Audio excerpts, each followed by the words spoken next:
14 اگست کے موقع کے اوپر بھی میں چاہ رہا ہوں کوئی نہ کوئی پیغام آپ لوگوں تک پہنچ جائے. باتیں کرنے کو تو بہت زیادہ ہے، لیکن جو اس وقت اللہ تعالیٰ کو دماغ میں ڈال دے گا بات، ظاہر ہے کہ انسان کا دل، اس کا دماغ، سب کچھ اللہ کے کنٹرول میں ہے. میرے بھائیو، اس وقت جو پاکستان بہت نازک صورتحال سے گزر رہا ہے، میں سمجھتا ہوں کہ ہم پہ بہت بڑی آزمائش آ گئی ہے، کیونکہ ورلڈ پالیٹکس بڑی تیزی سے تبدیل ہوئی ہے، خصوصاً ہمارے پڑوسی ملک افغانستان کے اندر، جہاں پہ ایک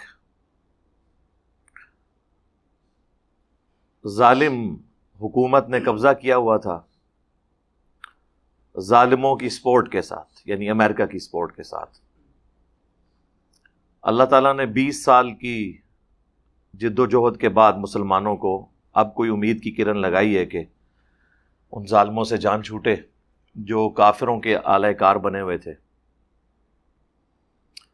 صحیح مسلم میں حدیث ہے کہ اگر چور تیرے گھر میں گھس جائے تو ان سے لڑ، اس دوران اگر تو مارا گیا تو شہید ہوگا، اور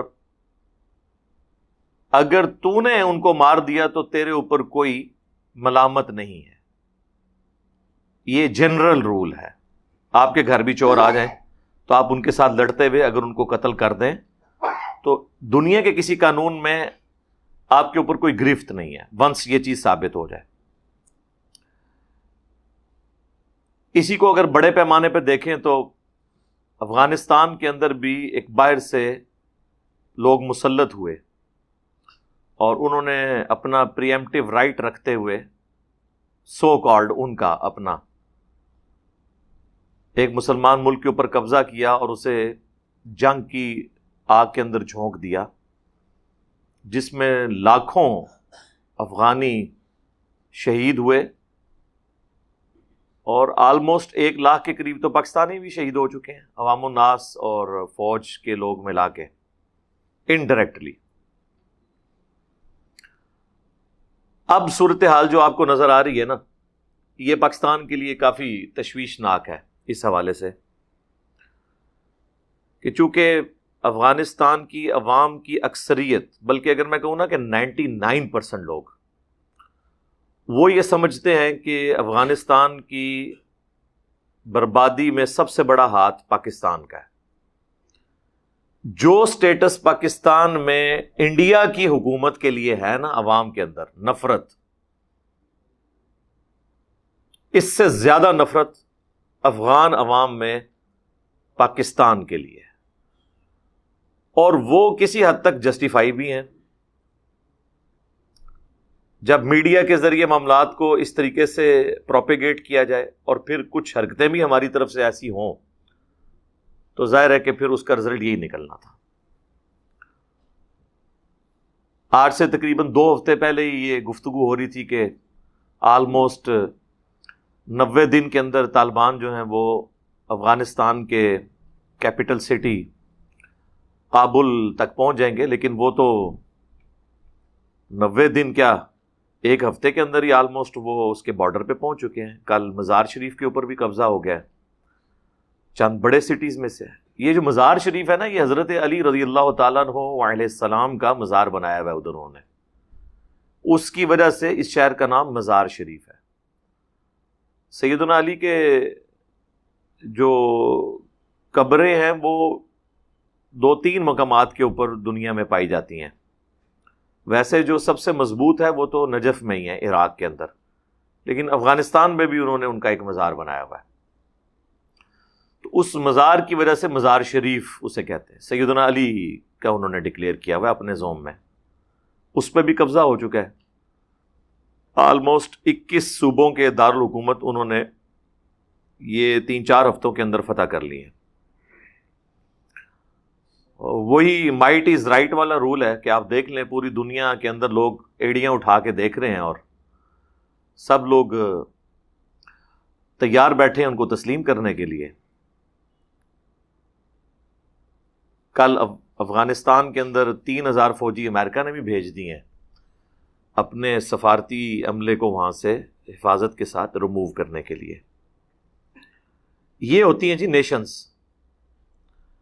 کہ جن کے نزدیک چند سو سفارتی عملہ یا ان کی فیملیز ملائیں تو بمشکل 1,000 کے قریب ہی پہنچتے ہوں گے. وہ اتنے اہم ہیں کہ 3,000 فوجی انہوں نے ساز و سامان کے ساتھ اسلحے کے ساتھ وہاں بھیجیں اور ساتھ ہی ساتھ ظاہر ہے کہ ایئر فلائٹس کے لیے جہاز بھی بھیجیں کہ ان کو آپ حفاظت کے ساتھ لے کے آئیں. اور ایک ہماری نیشن ہے کہ جو ہم اپنے لوگ پکڑ پکڑ کے ایک سابقہ ڈکٹیٹر کے دور کے اندر ہم ان کے حوالے کرتے رہے. یہ ہے اہمیت. پھر لوگ کہتے ہیں کہ جی پاکستانی کیوں اپنی جو نیشنلزم ہے اس میں اس طرح بلیو نہیں رکھتے جس طرح کے باقی ملک رکھتے ہیں. تو نیچرل ہے نہیں رکھیں گے. ایک تو یہاں پہ ملٹی ڈائریکشنل قومیں آباد ہیں, پھر قوموں کے ساتھ لسانیت کی بنیاد کے اوپر, مذہبی منافرت کی بنیاد کے اوپر, فرقہ واریت کی بنیاد کے اوپر ہم لوگ اتنے تقسیم ہیں کہ ہم ایز اے قوم نہیں ہیں. صرف ملی ترانے گانے سے, پاکستان کا جھنڈا لگا لینے سے, فوجی پریڈ کر لینے سے آپ عوام کے دل میں ملک کی محبت نہیں پیدا کر سکتے. ہاں صرف اس خاص طبقے کے دل میں محبت پیدا کر سکتے ہیں جن کو آپ اس قوم کے ٹیکسز سے پیسے لے کے ان کو انسینٹیوز دیں, ان کو بھاری بھرکم تنخواہیں دیں, ان کو پلاٹس دیں, ان کو ٹھیکے دیں. اور یہ میں سنگل آؤٹ کسی ایک خاص طبقے کو نہیں کر رہا. ہمارے پولیٹیشنز, ہمارے ریاستی اداروں کے لوگ, سب کے سب لوگ اس حمام کے اندر ننگے ہیں. اب تو سوشل میڈیا کی برکت سے میرے نزدیک تو, اور ان لوگوں کے نزدیک سوشل میڈیا کی نحوست سے یہ سب کچھ عوام الناس کو پتہ چل چکا ہے. اگر اب بھی ہم نے ہوش کے ناخن نہ لیے تو ہم اپنے آنے والی نسلوں کو کوئی محفوظ ملک نہیں دے سکتے. اللہ کا شکر ہے کچھ عرصے سے پاکستان کی پالیسیز جو ہیں وہ بہتری کی طرف گامزن ہوئی ہیں. اس کا ثبوت پوری دنیا کے اندر ہمارے پرائم منسٹر صاحب چیخ چیخ کے تقریریں کر رہے ہیں, صحافیوں کے ساتھ گفتگو کر رہے ہیں کہ ہم ماضی میں جو کچھ کرتے رہے وہ غلط تھا. ساتھ وہ یہ بھی انصاف کر رہے ہیں کہ وہ ان لوگوں کو بھی کرٹیسائز کر رہے ہیں, ان طاقتوں کو جن کا اعلی کار ہم لوگ بنے, یعنی امریکہ اور یورپ, انہی کے کہنے پہ ہم سب کچھ کرتے رہے. ابھی جو کچھ عرصہ پہلے پرائم منسٹر نے تقریر کی تھی پارلیمنٹ کے اندر کہ اب ہم دوبارہ سے کرائے کی بندوق نہیں بنیں گے, پھر انہوں نے اس کو جوڈی کو بھی ایک انٹرویو دیا تھا, اس کے بعد بھی کچھ صحافیوں کے ساتھ, افغان صحافیوں کے ساتھ بھی گفتگو کی. لیکن اب ہماری چیخو پکار سننے کے لیے کوئی دنیا میں تیار نہیں ہے. اللہ کرے کہ یہ ساری چیخو پکار کے بعد ہمیں کوئی فائدہ نظر آئے, کوئی اللہ تعالیٰ کی غیبی مدد آ جائے. افغان حکومت تو ناراض تھی, طالبان بھی ہم سے خوش نہیں ہے, اور بڑا مشکل وقت آ جائے گا پاکستان کے اوپر. وہاں پہ ان کی حکومت آتی ہے تو ہمارے لیے تو دونوں صورتوں میں ون ون نہیں, لوز لوز پوزیشن بن گئی ہوئی ہے. تو اس موقع پہ ہم دعائی کر سکتے ہیں, اللہ تعالیٰ آسانیاں فرمائے, آمین. باقی یہ پالیسیز میں جو شفٹ آیا نا یہ خوش آئند ہے, خصوصاً ضرب عصب اور رد الفساد کے بعد ملک کے اندر حالات بہتر ہوئے ہیں. ورنہ آپ دیکھیں ہم جیسے نیوٹرل لوگ, اب میں جس قسم کی باتیں کیمرے میں کرتا ہوں, ان باتوں کا تصور آج سے 20 سال پہلے ممکن نہیں تھا کہ کوئی اتنا آؤٹ سپوکن ہو کے جو مذہبی دہشت گرد ہیں یعنی علماء کرائم, یہ میں نے ٹرم ڈیوائز کی تھی، مجرم علماء، ان کو ایکسپوز کرے. وہ تو اختلاف رائے برداشت ہی نہیں کرتے تھے، لیکن ہماری پاک فوج کی قربانیوں کی وجہ سے، اور اس سے بھی بڑھ کے ہماری عوام کی قربانیوں کی وجہ سے، کیونکہ فوجی تو کم شہید ہوئے ہیں، عوام زیادہ مری ہے. اور اس پہ ترا یہ کہ پاک فوج یا باقی ریاستی اداروں کو جو فائنینشیل ان پٹ ہے وہ تو پاکستان کی عوام کے ٹیکسز سے دیا جاتا ہے.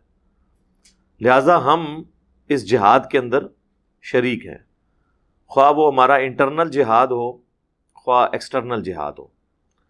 اکثر لوگ بڑے یعنی وہ غمگین ہو رہے ہوتے ہیں نا کہ جی میں نے جہاد کرنا ہے، یہ بھی بڑا شوق ہوتا ہے، جوانی کی عمر ہی ایسی ہوتی ہے. تو جہاد میں ہر پاکستانی شریک ہے. 41 ٹیکسز ایسے ہیں جو ہر پاکستانی انڈائریکٹلی دیتا ہے، چاہے وہ پیٹرول کے ہر لیٹر کے اوپر 40-50 روپے ٹیکس دے رہا ہو، خواہ وہ صابن کی ٹکیا پہ دے رہا ہو، ایک ماچس کے اوپر بھی ٹیکس لگا ہوا ہے. یہ وہ سارے ٹیکسز ہیں جو ٹیکس چوری کوئی نہیں کر سکتا. یہ جو ٹیکس چوری آپ سنتے ہیں وہ تو انکم ٹیکس کے اندر چوری ہوتی ہے یا پراپرٹی ٹیکس کے اندر. باقی جو انڈائریکٹ ٹیکسز ہیں 41 کے قریب، اس میں تو چوری کا کوئی سوال ہی پیدا نہیں ہوتا. وہ سب کے سب لوگ ادا کر رہے ہوتے ہیں، اس سے تو کوئی بھاگ سکتا ہی نہیں ہے. اب صابن تو ہر بندے کی بنیادی ضرورت ہے، تو صابن سے کون بھاگ سکتا ہے؟ اس کے اوپر بھی ٹیکس لگا ہے. لہذا ہماری ذمہ داری پوری ہو گئی. جب ہم نے ٹیکس ادا کر دیا بس ہماری اتنی ذمہ داری ہے. سیدنا عمر فاروق رضی اللہ تعالیٰ عنہ کے مبارک دور میں جب باقاعدہ طور پر فوج بن گئی تھی اور کوفے میں فوجی چھاونی بن گئی تھی، اس کے بعد صحابہ کرام جو سینئر تھے وہ لوگ تو جہاد کرنے کے لیے نہیں جایا کرتے تھے، وہ تو مدینہ شریف میں ہی تھے، پھر فوج ہی جہاد کرتی تھی. تو جب سے ملکوں کا سسٹم شروع ہوا ہے اور باقاعدہ فوجیں بن گئی ہیں، اب ہر بندے نے بندوق اٹھا کے جہاد نہیں کرنا، اور نہ ہر بندے کی یہ کمپیٹنسی ہے. اگلے زمانوں میں تو بچپن ہی سے تلوار چلانا سکھایا جاتا تھا. اس وقت تو ظاہر ہے کہ اسکول، کالجز، یونیورسٹیز نہیں ہوتے تھے، بلکہ استادوں کے ذریعے جو علم حاصل کیا جاتا تھا اس میں سارے بیسک اخلاقیات لوگوں کو سکھائے جاتے تھے، قرآن کی تعلیمات ہوتی تھیں. اس کے بعد وقت گزرنے کے ساتھ ساتھ موڈ شفٹ ہونا شروع ہوا، اور فوج کے حوالے سے بھی موڈ ظاہر شفٹ ہو گیا. ہمیں ویسے تو بتایا جاتا ہے کہ جی رومنز اور پرشینز کو جو مسلمانوں نے اکھاڑا، تو مسلمان جو ہیں تعداد میں بہت کم تھے، ان کو اکھاڑا. بے شک تعداد میں کم تھے لیکن ٹیکنالوجی میں آلموسٹ برابر ہی تھے، اس حوالے سے کہ اس وقت نہ کوئی بندوق تھی، نہ کوئی ایئر سٹرائک تھی. زمینی جنگ میں فائنل فیصلہ ہوتا تھا، اس میں آپ کا مخالف جب آیا ہے وہ بھی ایک ہی تلوار ہاتھ میں لے کے آیا ہے، اور یہاں سے صحابہ کرام بھی گئے تو ایک ہی تلوار کے ساتھ. ورنہ آپ امیجن کریں کہ ایک کافروں کا فوجی کلاشنکوف لے کے آ جائے، سامنے 1000 مسلمان بھی کھڑے ہوں. اب میں صحابہ کرام نہیں کہتا، پھر یہ کہیں گے جی وہ گستاخی کر دی ہے. چاہے اس زمانے کے مسلمان ہوں یا آج کے زمانے کے، ایک کلاشنکوف کے سامنے 1000 تلواریں کیا کر سکتی ہیں؟ وہ سلطان رائی کی فلموں میں ہی بیلچے کے اوپر گولی روکی جاتی ہے، ہاں، پریکٹیکل لائف میں اس طرح گولی نہیں رکتی. تو اس زمانے کی مثالیں دینا غلط ہے، اور یہ جھوٹ بولا گیا صدیوں سے کہ جی برابر کا نہیں تھا. برابر کا ہی تھا جی، جب اسلحہ برابر کا ہے، ادھر بھی تلوار ادھر بھی تلوار. اب ادھر ہوں لیزر گائیڈڈ گنیں اور دوسری طرف ہمارے پاس چھروں والی بندوق، تو کیا مقابلہ ہوگا؟ پھر اس سے بڑی بات ٹریننگ. آج کل تو فوج کو ٹریننگ دی جاتی ہے ایک، اس ٹریننگ کے اگینسٹ ہی آپ برابر کی فوج سے لڑ سکتے ہیں. ٹیلنٹ کچھ عرصہ کام کرتا ہے، بعد میں فیل ہو جاتا ہے. آپ میں جو لوگ بڑی عمر کے ہیں ان کو یاد ہوگا کہ پاکستان نے ہاکی کے 4 ورلڈ کپ جیتے ہوئے ہیں، لیکن یہ ان زمانوں، ان میں سے ایک ورلڈ کپ ہی آپ کہہ لیں وہ انہوں نے اس کے اوپر وہ جو قالین پہ اب کھیلا جاتا ہے آسٹرو ٹرف، اس کے اوپر جیتا ہے. باقی تو 3 گھاس کے اوپر جیتے ہوئے ہیں، اور وہ بھی بڑی دعائیں کر کے 92 کے ورلڈ کپ کی طرح ہی جیتا تھا. اصل میں جو ہے وہ 3 شروع کے ورلڈ کپ تھے جو وہ جیتے پاکستان نے، اس وقت انہوں نے آبزرو کر لیا کہ یہ ہاکی گھاس کے اوپر تو بڑی اچھی کھیل لیتے ہیں. انہوں نے گھاس ختم کر کے یہ جب شروع کیا تو تھیندے ٹھیک ہے ان کتنے گئے تھوڑا ٹیلنٹ. کرکٹ میں بھی آپ دیکھ لیں، انہوں نے آئی پی ایل انڈیا نے شروع کروائی اور اس طریقے سے کرتے کرتے اتنا معاملات کو انہوں نے اس کو سائنٹیفک بنا دیا کہ ہم پیچھے رہ گئے. تو اب محض ٹیلنٹ کی بنیاد کے اوپر آپ آگے نہیں چل سکتے جب تک آپ اس اسپیسیفک فیلڈ کے اندر ایکسپرٹیز حاصل نہ کر لیں. یہی حال فوج کا بھی ہے. ایک عام آدمی کا کیا کام ہے کہ وہ ڈنڈا یا کوئی بندوق اٹھا کے جا کے لڑنا شروع کرتے، اس کی تو لاش ہی پچھلوں کو اٹھانی پڑے گی. ایک نگ ہی ہے جنہوں پنجابی چ اسی کہنے نا، ایک نگ ہی ایڈ ہوا ہے، ہونا تو کچھ بھی نہیں ہے. اس لیے ہمیں کوئی گلٹی نہیں فیل کرنا چاہیے. ہم آلریڈی الحمدللہ ٹیکسس کے ذریعے انوالو ہیں اور ہمارا جہاد میں حصہ ڈال رہا ہے. یہ ان لوگوں کی فکر ہے کہ جو اس کام کے اوپر مامور ہیں کہ وہ اپنا کام صحیح کر رہے ہیں نہیں کر رہے. ان کی راتوں کی نیندیں برباد ہونی چاہیے. ہم لوگوں نے تو اپنا حق ادا کیا ہے، پاکستانی نیشن جتنی قربانیاں دے رہی ہے، اور اب تو یہ نیا ایک بم گرا رہے ہیں، وہ 40% سبسڈی جو تھی بجلی کے اوپر وہ بھی ختم کر رہے ہیں. اور ہمارے نیپرا کے چیئرمین صاحب کے بیانات دیکھیں. ان لوگوں کو تو یقین کریں، ان لوگوں کو تو پرائمری اسکول میں داخل کروانا چاہیے، کم از کم بولنے کی تمیز تو سیکھیں. ٹیکس لگا کہہ رہے ہیں عوام کی چیخیں نکلیں گی. یعنی یہ لینگویج مجھے تو لگتا ہے شاید یہ وہ لوگ ہیں ان کے خاندانوں میں کسی کو کوئی پوسٹ نہیں ملی ہوگی تو آپے سے باہر ہو کے اس قسم کی گفتگو یہ لوگ کرتے ہیں. ایک تو ہمیں زخم دیتے ہیں، اس کے بعد ہمارے زخموں کے اوپر یہ نمک پاشی بھی کرتے ہیں. تو کوئی نہیں، اس طرح کے معاملات زیادہ دیر نہیں چلتے ہیں، برا وقت آنے میں دیر نہیں لگتی ہے. پاکستانی قوم تو اپنا برا وقت بھگت چکی ہے. اب ہمارے پرائم منسٹر صاحب جو کہتے ہیں نا مافیا ہے، مافیا کے اوپر برا وقت آ گیا. لیکن ظاہر ہے کہ اس کے ساتھ تکلیف تو ہمیں ہی ہوگی. اللہ کرے ہمارے معاملات مستقبل میں بہتری کی طرف گامزن ہوں انشاءاللہ تعالی.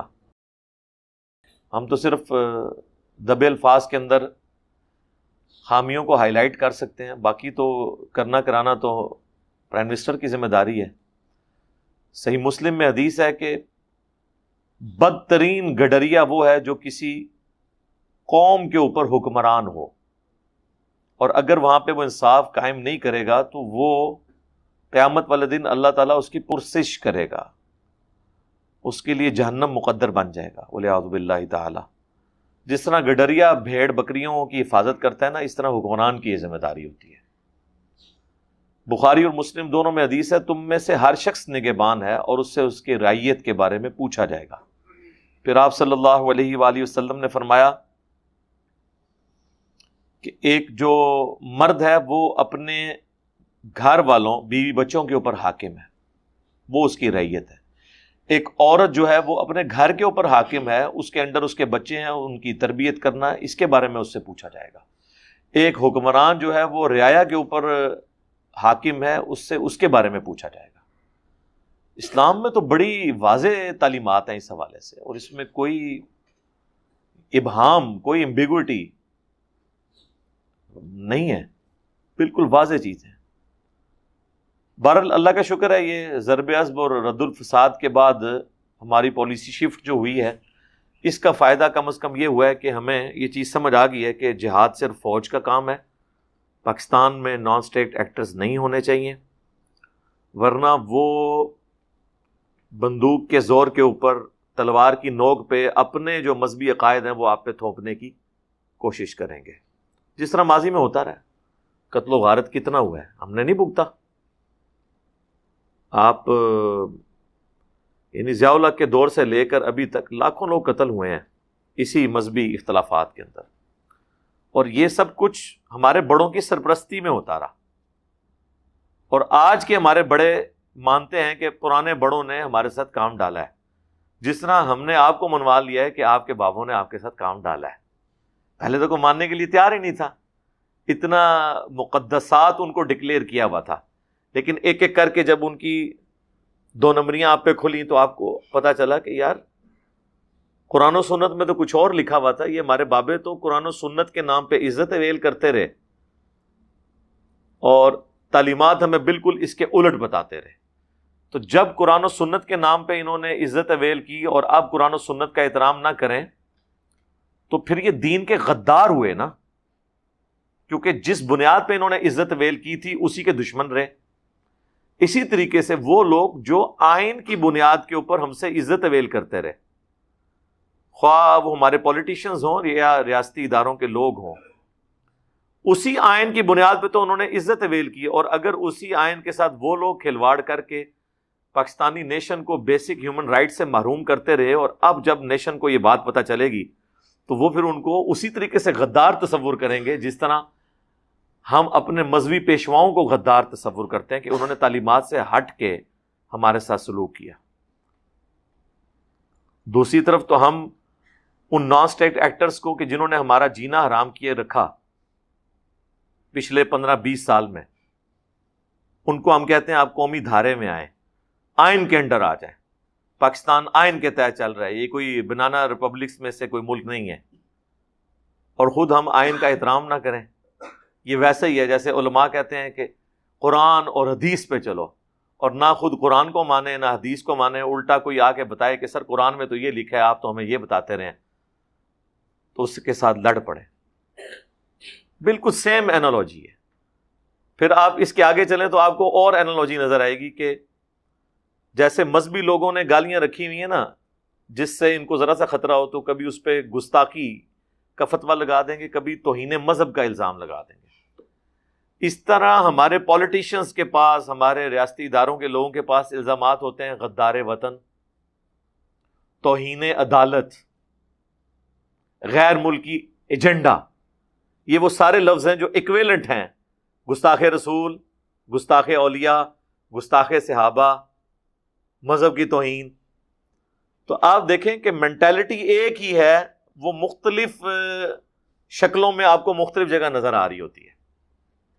اچھا، اب یہ ساری باتیں میں ایک مذہبی پلیٹ فارم سے اس لیے کرتا ہوں کہ جدا ہو دین سیاست سے تو رہ جاتی ہے چنگیزی. سیاست سے مراد یہ نہیں کہ میں نے کوئی پولیٹیکل جماعت جوائن کرنی ہے، لیکن ظاہر ہے کہ ہم افیکٹنگ ہیں اس سارے سسٹم کے. ہمیں اس وقت اگر کوئی عالم دین ایسا ہے جسے موجودہ دور کے حالات اور واقعات اور ملک کی صورتحال کا نہیں پتہ، اور وہ یہ سمجھتا ہے کہ میں اس قوم کا مصلح ہوں، میں اس قوم کا منجی اور ہادی ہوں، یا میں انہیں ٹرو ریلیجن کی طرف لے کے جا رہا ہوں، اور پتہ اسے ہے ہی نہیں گراؤنڈ ریئلٹیز کا، تو وہ اپنے دعوے کے اندر جھوٹا ہے. اور سچائی صرف یہ نہیں ہوتی کہ آپ ایک رخ کی سچائی صرف بیان کریں. سچائی یہ ہے کہ آپ سچائی کے ساتھ کھڑے ہوں، اور ظالم جو ہے اس کو ظالم کہیں، خواہ اس کا تعلق کسی بھی طبقے کے ساتھ، کسی بھی جماعت کے ساتھ، کسی بھی گروہ کے ساتھ ہو. تب آپ سچائی کو پریویل کریں گے، ورنہ آپ اپنے ضمیر کے مجرم بھی ہوں گے، اور قیامت والے دن والعیاذ باللہ تعالی اللہ کے حضور بھی آپ کا ایک جرم لکھا جائے گا. اللہم لا تجعلنا منہم.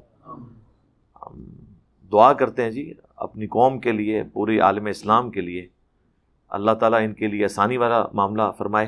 اللہم احسن عاقبتنا فی الامور کلھا واجرنا من خزی الدنیا وعذاب الآخرہ. اے رب ہمارے تمام کاموں کا انجام بہتر کر دے، اور ہمیں دنیا کی رسوائی اور آخرت کے عذاب سے بچا لے. یہ دعا ہے، مسند امام احمد میں یہ موجود ہے دعا. تو یہ بڑی پرفیکٹ دعا ہے. اللہم ربنا آتنا فی الدنیا حسنہ وفی الآخرۃ حسنۃ وقنا عذاب النار. اے رب ہمیں دنیا میں بھی بھلائیاں عطا فرما، اور آخرت میں بھی بھلائیاں عطا فرما، اور آخرت کی سب سے بڑی بھلائی یعنی جہنم کے عذاب سے ہمیں بچا لے. آمین ثم آمین. اللہم انی اسألک بأنک انت اللہ لا الہ الا انت الاحد الصمد الذی لم یلد ولم یولد ولم یکن لہ کفوا احد وإلہکم الہ واحد لا الہ الا هو الرحمن الرحیم الف لام میم اللہ لا الہ الا هو الحی القیوم اللہم صلی علی محمد وعلی آل محمد اللہم ربنا آتنا فی الدنیا حسنہ وفی الآخرۃ حسنۃ وقنا عذاب النار ربنا آتنا من لدنک رحمۃ وہیئ لنا من امرنا رشدا لا الہ الا انت سبحانک انی کنت من الظالمین۔ اے اللہ، حاضرین کے گھروں میں جو پریشانیاں ہیں، دنیا میں مسلمانوں کے گھروں میں جو پریشانیاں ہیں، بیماری کی شکل میں، بے روزگاری کی شکل میں، رزق کے حوالے سے، اے اللہ تمام بیماریاں اور پریشانیاں دور فرما۔ اے اللہ، جن جن بھلائیوں کا سوال تیرے محبوب علیہ السلام نے تجھ سے کیا، ہمارے حق میں، ہمارے بیوی بچوں کے حق میں، ہمارے ماں باپ کے حق میں، پوری امت کے حق میں قبول و منظور فرما۔ جن جن چیزوں کے شر سے تیرے محبوب علیہ السلام نے تیری پناہ طلب کی، ہمیں، ہمارے ماں باپ کو، ہمارے بیوی بچوں کو، پوری امت کو ان چیزوں کے شر سے اپنی پناہ عطا فرما۔ اے اللہ، ہمارے ملک پاکستان کی خیر فرما، پورے عالم اسلام کی خیر فرما، اندرونی اور بیرونی خطرات سے محفوظ فرما۔ اے اللہ، مسلمان دنیا میں جہاں کہیں بھی کافروں کے خلاف برسر پیکار ہیں، اے اللہ، افغانستان میں، کشمیر میں، فلسطین کے اندر، چائنا کے اندر، عراق کے اندر، جہاں بھی مسلمان پس رہے ہیں، اے اللہ غیب سے ان کی عزت، آبرو، جان مال کی حفاظت فرما۔ اے اللہ، ہمیں ایمان و عافیت کے ساتھ مدینہ شریف میں موت، بقیع غرقد میں مدفن اور اپنے محبوب صلی اللہ علیہ وآلہ وسلم کا جنت الفردوس میں پڑوس نصیب فرما۔ صلی اللہ علی النبی الکریم وعلی آلہ وصحابہ اجمعین الی یوم الدین۔